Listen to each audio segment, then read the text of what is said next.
Hey guys! Welcome back to our channel, and ngayon I am so happy because finally I have found the time to share with you my little plant collection. I have been mentioning this in my Instagram and Facebook posts. Kung kayo po ay nakafollow sa social media ko, you would know that I have been trying to rebuild my plant collection dahil marami akong namatay na plants, and ngayon I have been living in an apartment. And syempre iba na yung natin dito, iba na yung setup. I don't have a backyard anymore. I have a balcony. Ayan, maliit na balcony. And ayan, meron tayong konting succulents and a little bit of indoor plants. Yung room ko, parang sinet ko na yung mind ko that I will make like a little jungle, diba? Parang urban jungle. So I have been collecting some indoor plants. And ayun ang isi-share ko sa inyo ngayon. Some of them are in water kasi yung iba nagkasakit, tapos I'm trying to save them. Nilagay ko sa tubig. And yung iba naman talagang nilagay ko lang talaga sa tubig because I wanted them in water. Nung una kasi, gusto ko magkaroon ng water garden. Do you remember sa vlog ko dati? Meron ako sa bedroom ko nung nasa island pa kami. Meron akong water garden. I called it a water garden, I think. Meron akong shelf kung saan lahat ng mga propagation ko I have put in water. So, ang inisip ko noon, ganun ang gawin ko sa bedroom ko. Pero, ewan ko ba, nagbago yung isip ko. So, konti lang yung nasa tubig. Ngayon, nadagdagan tayo ng mga nakatanim na talaga. At nabili ko to, mga buhay na talaga. Sa mga nandito sa Australia, alam natin lahat kung saan tayo bumibili sa Bunnings, diba? So, I get my plants from Bunnings. And, ayan. Natutuwa ako kasi guys, kahit paano, pakonti-konti, dumadami na sila. Iba lang yung setup ko ngayon, kaya alam ko din sa sarili ko na hindi ko pwedeng iuwi every plant that I like. Hindi ko may iuwi lahat ng halaman. So, I'm being very picky with the plants that I bring home. So, ayan yan. Papakita ko na sila sa inyo along with some succulents na galing pa to sa mga succulents ko dati guys. Ayan, merong konti dito and nadagdagan ko ng konting-konti lang. I haven't been buying succulents kasi I will be going to see Ate Ana, yung subscriber natin dati, turned very close friend. Shout out to Ate Ana, Maria Adams. I'm going to see her and stay with her for a couple of days, ganyan, this December. And doon, sobrang daming plants, sobrang daming succulents doon, and we are going to do a few things. And kesa bumili ako sa Bunnings, diba? Kay Ate Ana na lang ako bibili. Sabi niya bibigyan niya ako, pero nahihiya ako. Siyempre, itatry din natin na bumili sa kanya kasi alam ko naman na gusto niya rin talaga, magbenta ng plants. So, ayun guys. I'm so excited to share this with you. Tara, ipapakita ko sa inyo para makita nyo din yun nga, kung saan ko nabili, kung sinong nagbigay, kung mga magkano ko siyang nabili. And ayun, tara na, let's get moving! So, and guys, ito yung ating little setup for today's video. Ayan. Ito pong ating plant rack. White yan kasi, gaya ng sinabi ko, naglilinis po ako ngayon, and this is from my bedroom. Sa bedroom ko po kasi ang furnitures ko ay white, kaya white siya. And let's start with my little plants. So, dito po tayo mag-umpisa sa maliliit na mga plants na to. Ayan, ito yung isa sa mga pinaka-favorite ko ngayon. Etong plant na to, kasi naalala ko dito si Ate Gina. Ayan, Mamita Gina Vlogs. Shoutout po sa mga Jimena at sa Rivera family. Maigpit na yakap po sa inyong lahat. Ayan po, mga kaibigan po natin yan. And this plant, naalala ko talaga si Ate Gina. Ito yung tinatawag Philodendron Burley Marks. Ayan, nung makita ko to sa marketplace, binili ko na agad kasi naalala ko nga si Ate Gina. I don't know kung ito ba ay mahal para sa presyohan niya ngayon, pero nabili ko to ng $30 sa marketplace. Pero not bad kasi delivered na siya. So ayan, simula nung nabili ko to ay nagkaroon na ako ng isang dahon. Ito yata yun. Ito yata yung bago kong dahon. Ayan. And meron pang isang dahon dito. Ayan. Ang sabi nung binilihan ko, ang pagwater daw neto ay basta daw i-check ko lang kasi kailangan moist. Ayaw niya ng basang-basa daw pero gusto niya moist. So ayun, dinidiligan ko siya parang every 2 or 3 days. Ganun. Pero konti lang, hindi ko din sinasagad ng dami. And mukhang happy naman siya. And very healthy. At enjoy na enjoy niya ngayon yung hangin, no? Ang hangin kasi dito sa balcony. Ayan. Tapos I got this ano ba to? Alocasia. Natutuwa ako ngayon guys sa mga alocasia. This is Alocasia El Salvador. Tama ba? Ay may pangalan siya dito. Alocasia Azlanii. Ayan. Maliit pa siya. And ito naman nabili ko sa Bunnings. Ito namang isa na to, saan ko ba ito nabili? Sa Woolworths kaya ata ito nabili. Sa Woolworths. Ayan, $15 ko ito nabili. Ito parang $6.50 yata to sa Bunnings. Ito naman Woolies.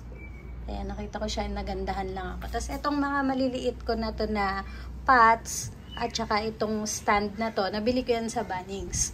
Itong ano parang $2.50 yata to. Basta mga, siguro mga $8 to $9 pumapatak yung pot kasama tong stand niya.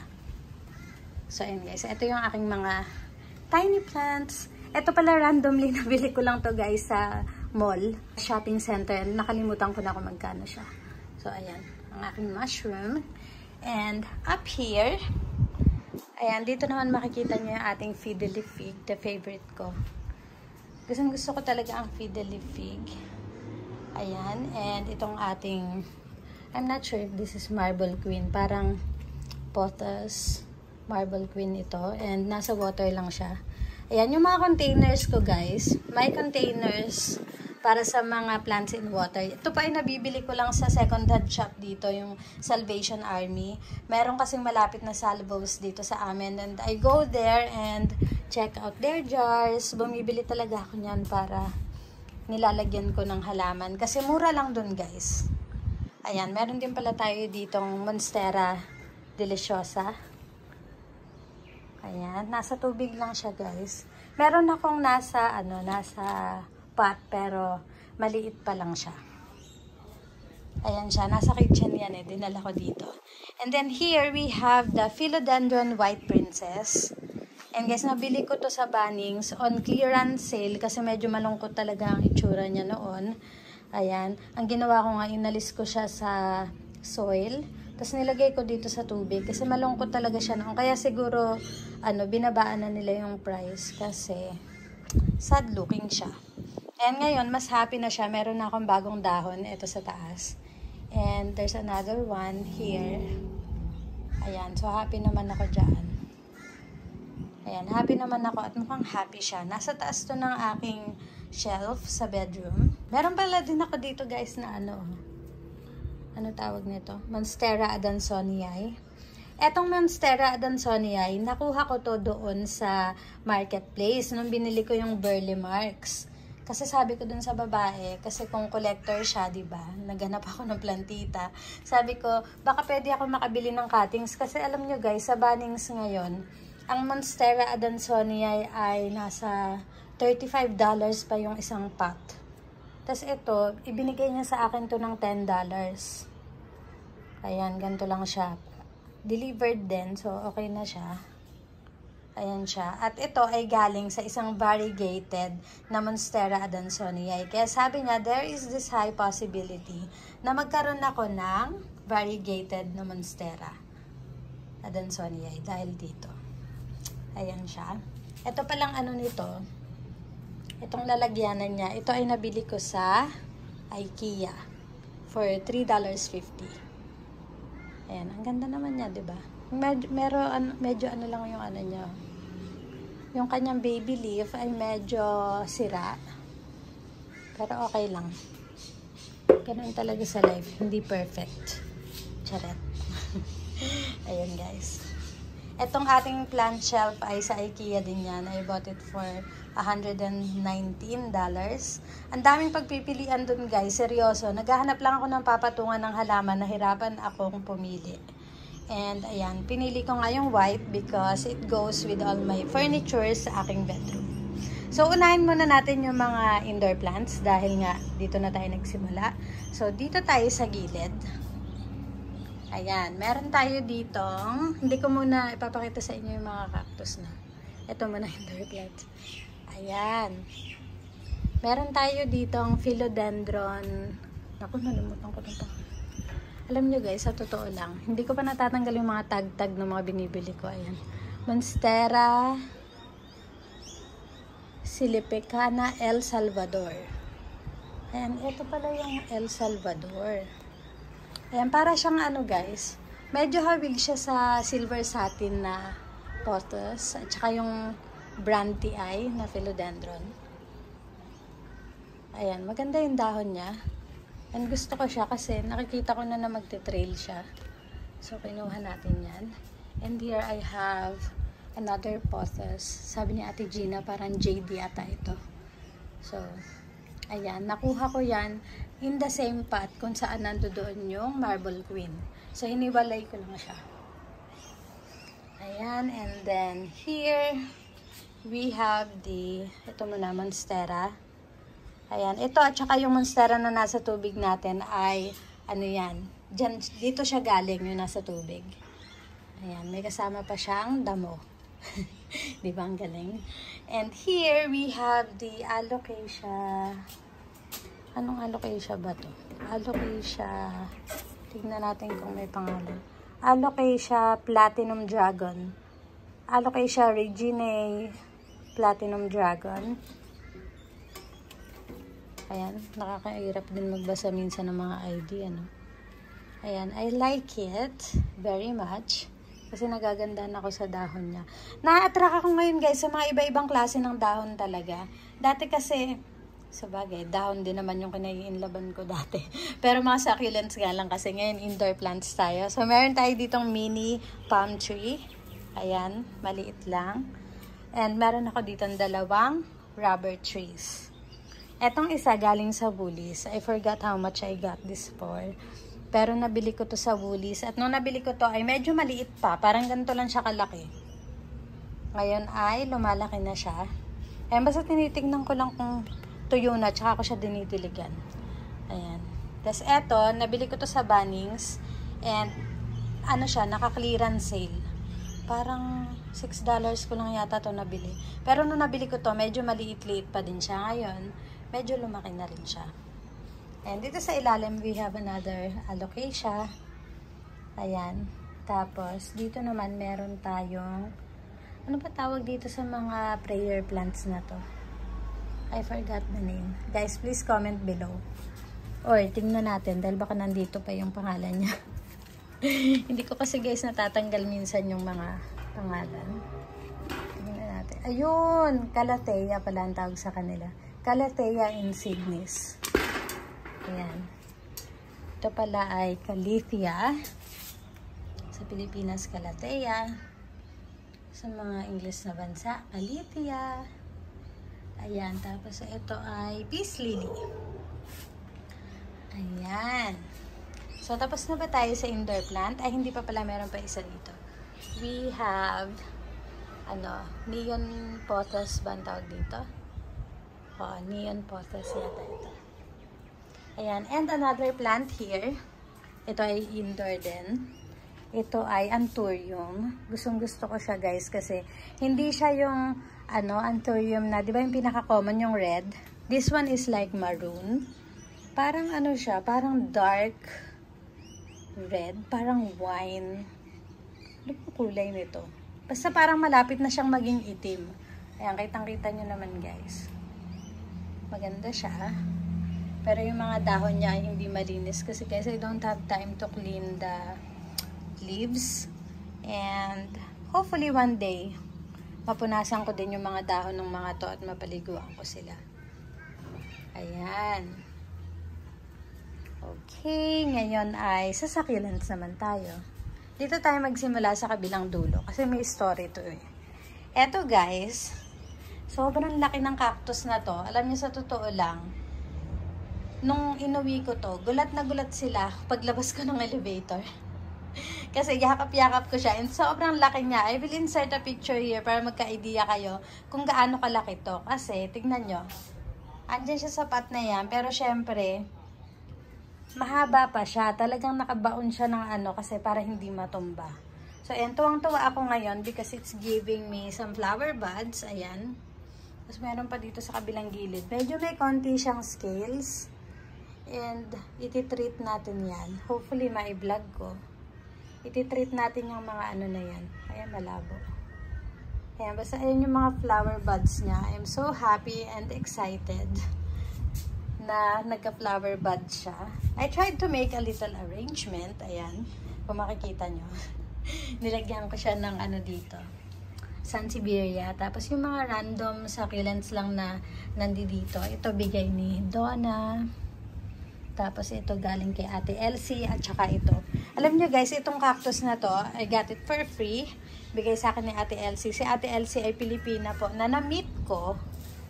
Nung araw na na-meet ko din yung aking bestie ngayon na si Judy. Ayan. Hindi ko alam na yung cactus na lagi kong tinitignan dito, na giant cactus talaga siya, as in tree. Hindi ko alam na Pilipina pala ang may-ari. And when I met her, I told her that every time I pass by, ay tinitignan ko yung kanyang cactus.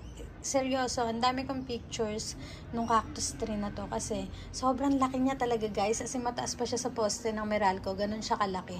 And I'm so lucky kasi may ano siya, may branch na nakalundo, parang branch, and ito, dun siya galing. Meron siyang konting scales, actually mas madami dati pero natanggal ko na, and now, ayan, meron na namang konting bumalik dyan. So pag nagka-time tayo, lilinisin natin yan. And ano pa ba ang succulent ko dito? Ito. Meron tayo ditong Euphorbia pulvinata. Ayan, this is from Bunnings. Ayan, hindi ko inalis yung ano niya para maalala ko yung pangalan. Ayan, Euphorbia pulvinata. Ang ganda niya guys kasi natutuwa ako ngayon sa mga clusters, yung dikit-dikit na mga cactus. And here we have a golden barrel. And guys, medyo maliit pa siya. Pero ito yung kamay ko. Medyo malaki na rin naman siya. Ayan. Magkano ang golden barrel ngayon? Hindi ko masabi. Baka i-insert ko na lang kasi guys, baka matusok ako. Ayan. And I have this cute little owl pot na nabili ko sa Bunnings. Ito naman ay, saan ko ba ito nabili? I forgot where I got this from. IKEA. Ayan. Ito sa IKEA to galing.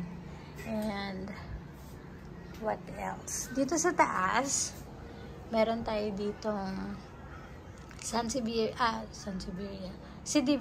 Starburst. Ayan. Ito ay from my old collection. And ito, meron tayo ditong, tutungtungan muna ako guys. Kasi mataas eh. Ayan, meron tayo ditong Fred Ives. Medyo malabo. Pero kasi maghahapon na guys. Kaya pasensya na sa poor quality. Ito si Fred. Yung nirescue ko na Fred Ives. Isinama ko sa iba ko pang mga Fred Ives. And dito sa pot na to, meron tayong Trailing Jade. Bigay ni Donna yan. And itong mga Burrows Tail ay propagation lang. Kinuha ko lang dyan. Tapos sinusok-tusok ko lang. And here I have a sad looking ghost plant. Irerepat ko to guys, but I haven't found the time yet. So, ayan, makikita nyo, medyo pangit siya. And, down here, ayan guys, down here ay mga kapitbahay ko. Charot. Down here ay, eto naman po ang ating mga succulents. So, here we have a jade. Ayan, tapos meron tayong, ano nga ba ito? Ang ID. Iniisip ko ano ang kanyang ID. Isa to sa mga favorite ko. Oh my gosh, guys, kinakalawang na tayo. Babalikan natin yan pag naalala ko na. Ito yung ating Echeveria Big Red. Ayan. Tapos ito, meron tayong Burrows Tail. And yung ating Ghosty. Ayan. Ito galing pa to sa aking old garden. Etong ano naman na to, Grandfather's Beard. Yung iba galing kay Donna. Tapos yung iba galing kay Ate Elsie. Ayan. Tapos, etong mga to, most of these are from my old collection. Tapos, meron din ditong galing kay Ate Elsie. Parang ito yata yun. Tapos, ito nabili ko sa Kohl's yata. Kohl's ba? Sa Kohl's. Ito nabili ko. At saka ito. Ayan, nabili ko sa Kohl's. Ayan. And, eto naman sa Bunnings. Ayan. Tapos, eto, very special tong plant na to. Kasi ito ay galing kay Judy, sa aking bestie ngayon na lagi kong kasama. Binigay niya sa akin to. Sabi niya lang sa akin, di ba mahilig ka sa succulents? Doon daw sa best friend ng anak niya, madaming ganito, nasa lupa lang. Sabi ko, hingi mo ko. So, ayun, dinala niya ako one day. Ayan siya. Maliit pa siya, pero lalaki din yan at dadami. Abangan nyo ang kanyang pagdami. And eto, this one is from Bunnings. So, yan, nalimutan ko na yung kanyang ID. If you know what it is, just comment down below. And, ayan. Eto guys, these are just random propagations. Ito galing din to kay Ate Elsie. Meron ako isa pa nito sa top shelf, mas malaki yon. Pero ito ay, pinapagate ko to para kay Ate Ana. Kasi nung nakuha ko to guys, yan ay parang maroon na parang pink. Sobrang ganda ng kulay niya. Pero ngayon, nag-revert na siya sa green. So, ganyan ang itsura niya ngayon. Hindi masyadong maganda. Pero dati maganda yan. So, I guess, gusto niya yung stress siya. Kaya, ayoko siyang diligan. Parang ayokong diligan. Gusto ko painitan lang painitan. Tignan natin kung mamumula ba siya ulit. Ayan. Here, I have a pillow plant. Ayan. Happy na siya. Dati wala na akong pillow plant, guys, eh. Meron lang natira lang dito na maliit na maliit. Tapos, pinagputol-putol ko at ayan, pinapagate ko. Nabuhay naman. Meron din tayo dyan konting, string of hearts na bigay ni Donna. And, ayan, random propagations. Ayan, guys. Ito palang ating watering can naman ay from Kmart. So, ayan, guys. That's our little setup. I hope you like it. Thank you so much for watching. I hope you enjoyed this video. Iniisip kong next vlog natin would be like a bedroom plant tour. Dahil nga I'm building a little forest in my room. And ayun, mag-comment lang kayo kung gusto nyo makita yan at kung ano pa yung mga gusto nyo makita. I hope you subscribe to my YouTube channel. And don't forget to follow me on Instagram and Facebook. I will see you next time. Bye!